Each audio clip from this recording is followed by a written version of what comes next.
بدون إطالة نشكر الأستاذ علم على هذه الكلمة الترحيبية والمقدمة للمؤتمر. قبل ما نسمح لرئيس الجامعة بالانصراف، حبيت نشكر عميد كلية العلوم الإنسانية الأستاذ معلم فوزي، لانه كل منطقه نروحوا لها نتصل به، هو يعني اللي حل لنا المشكل تاع الواحد. رحنا لتبليس كان هو معنا، رحنا المدور يعني كان هو اللي اتصل بالواحد. يعني بارك الله فيك من عندنا من رئيس قسم الهندسه المعماريه، نشكرك جزيل الشكر. الان عندنا بوز كافي في الاخر تلقى تفضلوا طلبه، مرحبا بكم في بوز كافي، ومن بعد نبداو ان شاء الله لي بلينيير. شكرا. بسم الله الرحمن الرحيم. On prie professeur Alkma, professeur Rahman, professeur Ali Khouja et professeur Dib à nous joindre sur l'estrade pour commencer la session plénière. Soyez les bienvenus. Nous avons commencé en quelque sorte le séminaire et on va entamer les sessions plénières avec l'ouverture du professeur Najim Daher de l'Université de Carthage en Tunisie. Sa communication sera en ligne, intitulée Dispositifs numériques et médiation des espaces urbains patrimoniaux, une convivience de plus en plus évidente. On demande le professeur Najim Daher de nous joindre en ligne pour présenter sa communication dans un délai qui ne dépasse pas 30 minutes. Merci beaucoup.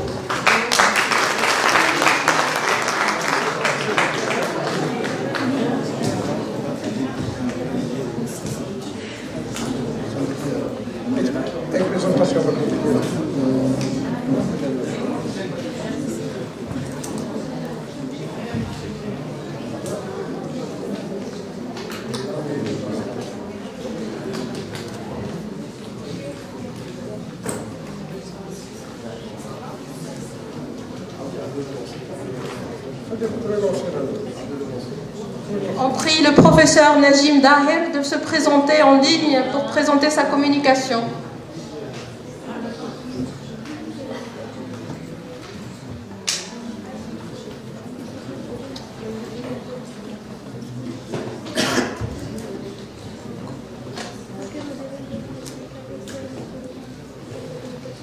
En ligne et de présenter sa communication dans un délai de 30 minutes.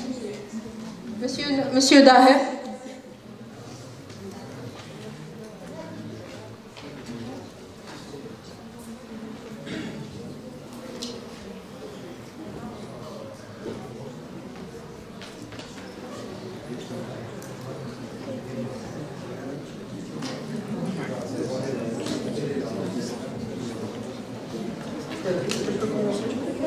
Professeur, vous êtes le bienvenu.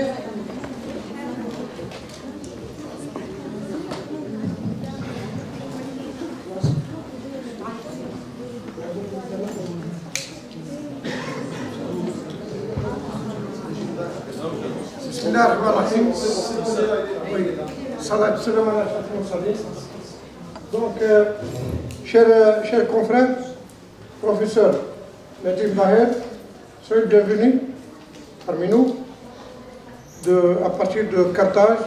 Donc, le professeur Najim Daher est un professeur éminent chercheur dans les universités en Tunisie, qui s'intéresse beaucoup plus au patrimoine sahérien, au patrimoine dans le Maghreb. Donc, à vous la parole, professeur, pour nous donner l'essentiel sur votre communication intitulée Dispositifs numériques et médiation des espaces urbains patrimoniaux, une convivence, une connivence de plus en plus évidente. Donc, à vous la parole, professeur, pour 30 minutes. Merci beaucoup. Vous m'entendez bien comme ça? Oui, parfait, c'est parfait. D'accord. Merci. Bon, assalamu alaikum, bismillah, salatu wassalam ala rasulillah. J'aurais bien aimé assister en présentiel au colloque avec mon ami et collègue Alkama, que j'ai un peu de temps que je n'ai pas vu, il y a pratiquement quelques mois que je n'ai pas vu. La dernière fois, c'était à Blinga.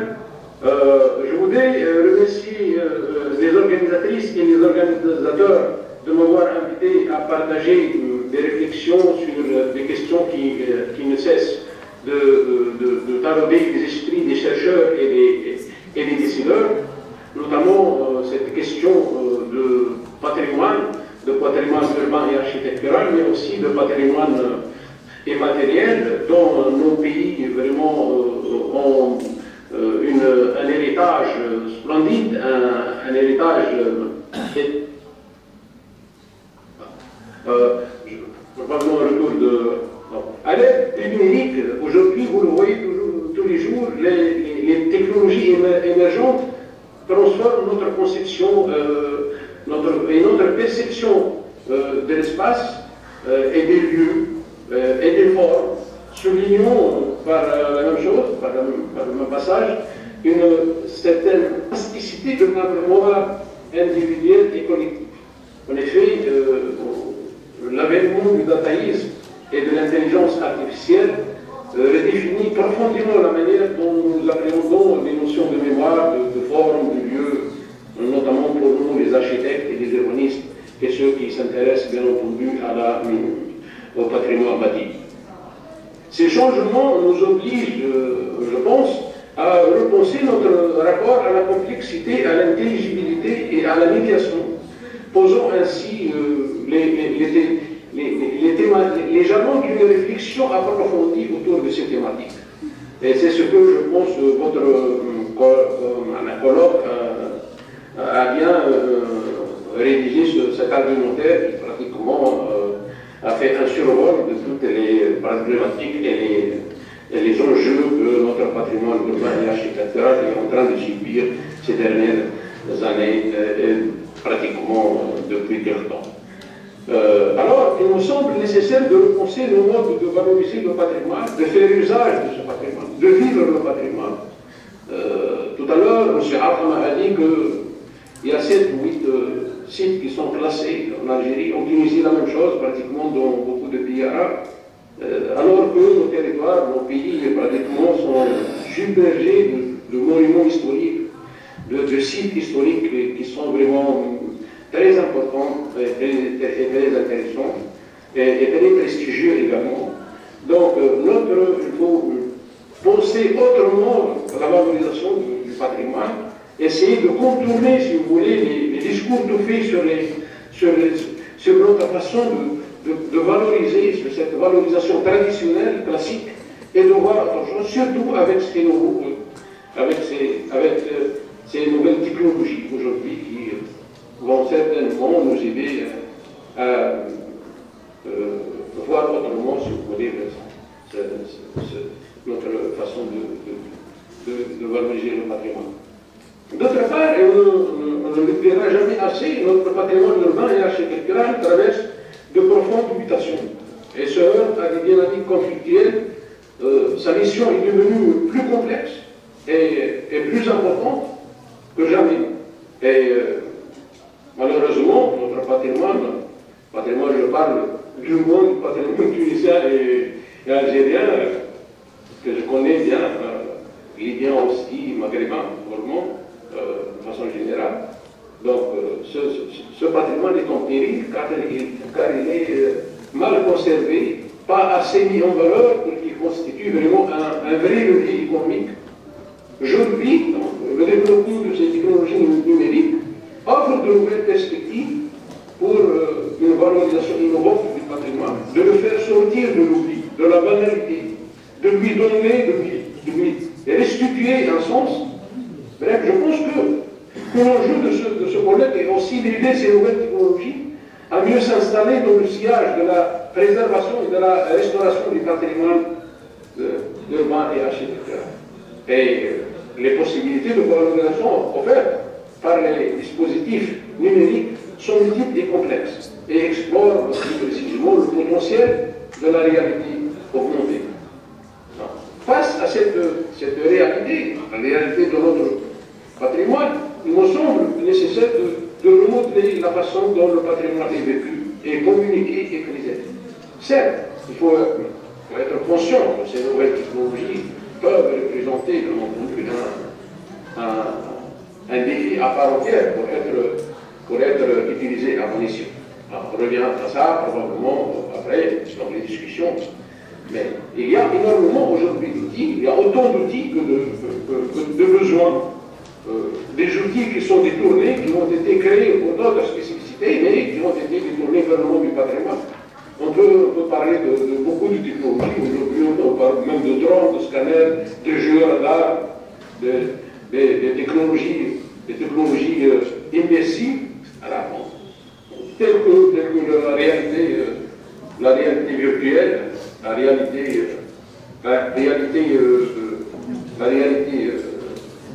augmentée, la réalité mixte. Je pense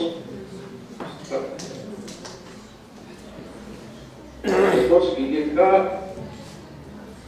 C'est pas ce que vous m'avez dit? Oui, monsieur. Allô? Oui, on vous entend, monsieur. Voilà, parce qu'il y a un fléchage non. Voilà.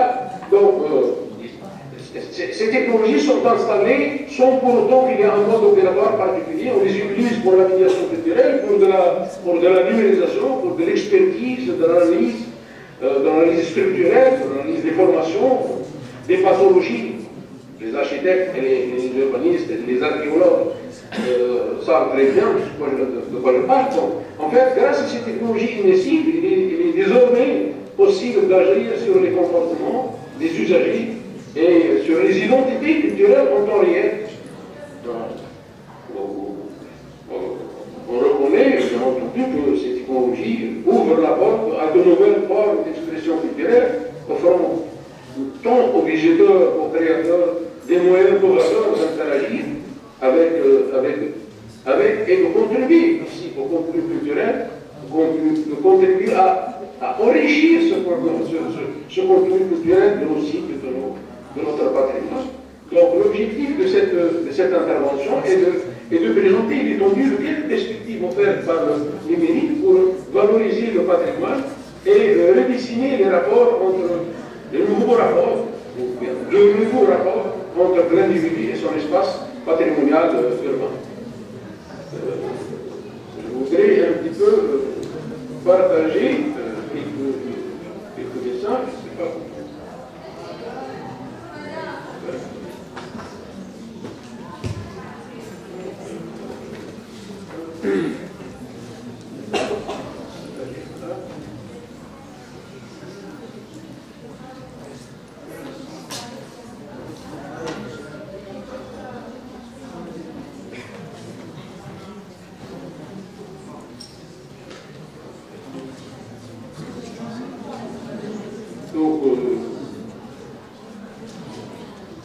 Donc, dans un premier temps, je vais bien entendu aborder la question de la médiation comme composante de la patrimonialisation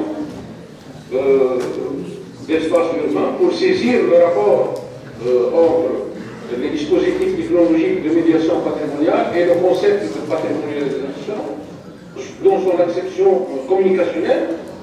Autrement dit, comment la médiation participe à la diffusion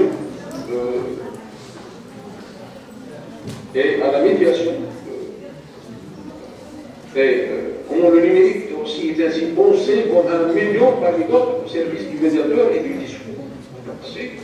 À même de compléter et d'améliorer la valorisation patrimoniale d'un lieu ou d'un territoire via une proposition expérientielle, intellectuelle ou communicationnelle qui propose aux visiteurs et publics intéressés des couches informationnelles supplémentaires au travers des différentes pratiques de médiation, telles que les visites, les animations d'ateliers physiques ou de communautés numériques, etc.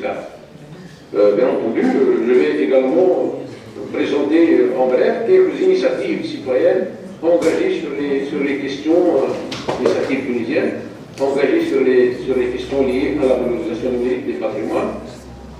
Ces initiatives qui tentent, bien entendu, d'utiliser ces nouvelles technologies pour répondre aux demandes croissantes des collectivités amenées à développer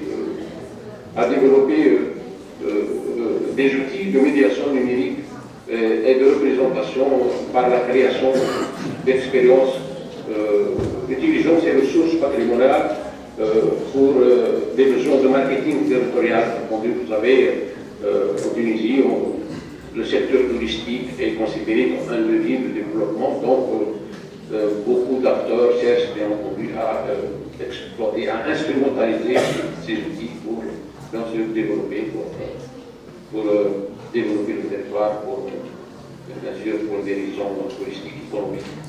Donc aujourd'hui, on parle d'économie dite mort à l'intersection de la culture, de la créativité et de la technologie, essentielle pour transformer le patrimoine urbain en expérience à bord de la réalité. Durant ces 10 dernières années, le web et la technologie digitale ont tellement modifié nos modes de vie au point que les rapports qu'entretient l'homme moderne par rapport aux espaces, à l'actualité, à la société, à la culture, sont désormais métamorphosés. Il suffit que le digital soit intégré ou associé à l'un de ces secteurs pour que son contenu devienne plus attractif. Donc l'importance du numérique dans la société moderne a vraisemblablement conditionné l'intérêt porté par l'utilisateur à la culture. Par exemple, un monument ancien ou un site historique aura plus de chances de percer et de gagner en autorité s'il est visible sur les réseaux sociaux. Et une véritable campagne de marketing digital a eu lieu pour le valoriser. Donc, le numérique est donc devenu une nécessité lorsqu'on évoque la question du patrimoine en tant que ressource pour développer le territoire. Ceci est la logique, bien entendu, des professionnels, qui est tout à fait légitime. Mais il faut être prudent, car la valorisation est avant tout un processus commençant par un traitement intellectuel et finissant par la mise en valeur historique, architecturale. Donc, ici, les logiques sont pas, probablement parfois, ne sont pas les mêmes entre professionnels et intellectuels, et voire même artistiques. Donc, c'est cette mise en valeur, en fait, historique, architecturale, artistique, mémorielle plutôt de l'objet architectural urbain. Donc, c'est cette ultime étape qui autorise une reconnaissance de cette valeur.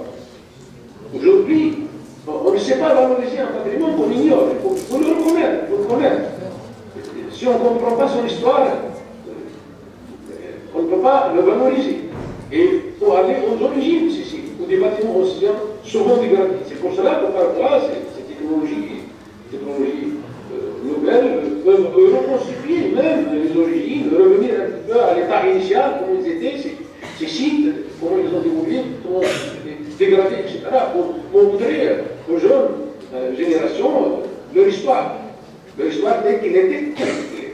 Donc c'est là où la médiation culturelle est souvent mise en œuvre par des actions ou des dispositifs. Et c'est dans ce sens que j'ai utilisé le mot dispositif technologique.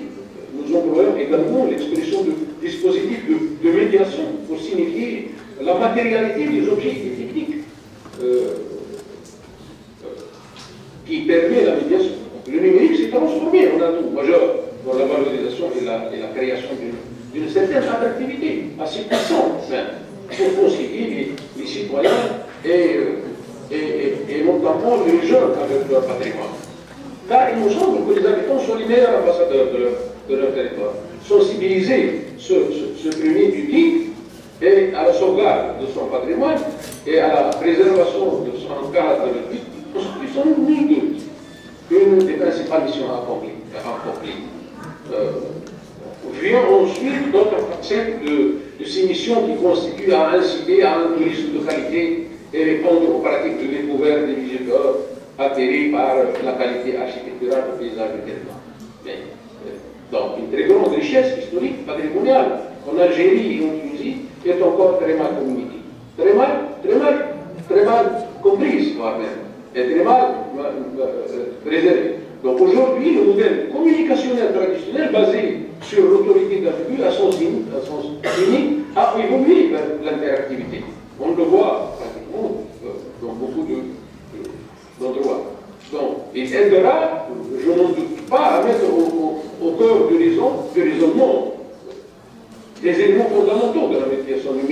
patrimoniale.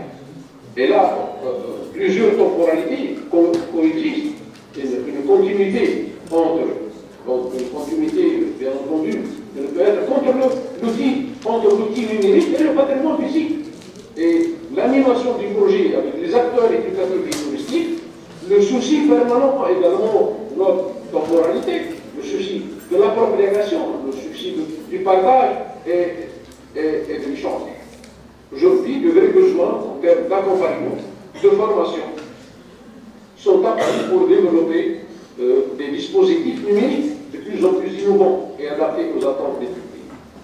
Pour remettre un peu ces dispositifs numériques dans le contexte global. J'essaie toujours, si vous voulez, pour un petit peu revenir au titre de mon intervention, pour remettre un peu ces dispositifs numériques dans le contexte global des médiations patrimoniales. Quelques dispositifs numériques ont été utilisés par les Tunisiens pour, bien sûr, comme source de renouvellement de cet espace patrimonial. Je peux citer l'expérience de Guben Medine, et là je voudrais présenter ici, permettez-moi de vous présenter une courte séquence vidéo. Vous voyez un petit peu. Pas le temps de faire ça.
De toute façon, ça n'a pas marché.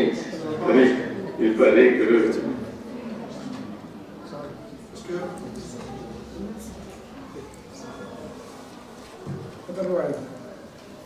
Il fallait que ça ne marche pas, ou que...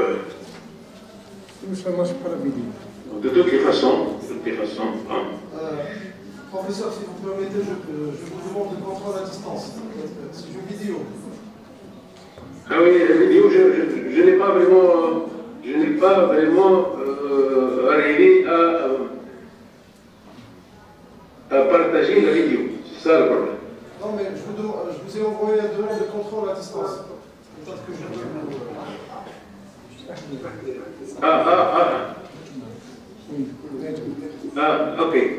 ok. Voilà. Je vous envoie le... Oui, je vous envoie le lien. Non, pas le lien. Vous aurez juste à m'autoriser à accéder à votre poste. Non, j'entends pas bien. Voilà. Bon, je vous ai envoyé le lien. Si vous pouvez le partager, ça sera parfait. Ok, je vais voir.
Voilà, donc, Medine est une expérience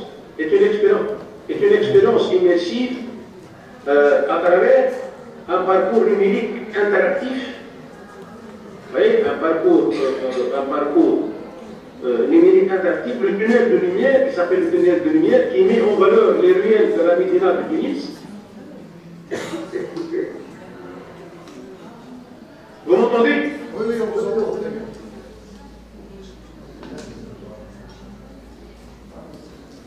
Donc, qui met en valeur les ruelles de la Médina de Tunis avec des projections de mapping qui met en valeur les corps de la Médina. Allô? Oui.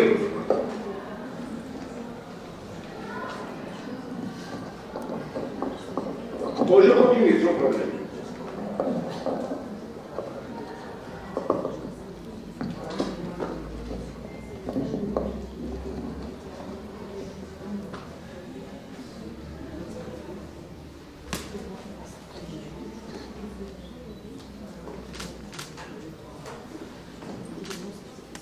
En fait, c'est une expérience immersive à travers un parcours numérique interactif, le tunnel de lumière qui met en valeur les ruelles de la Médina de Tunis avec des projections de mapping qui met en valeur les portes de la Médina.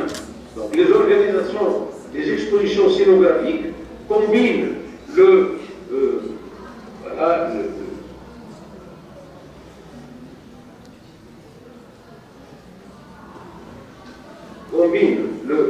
voilà.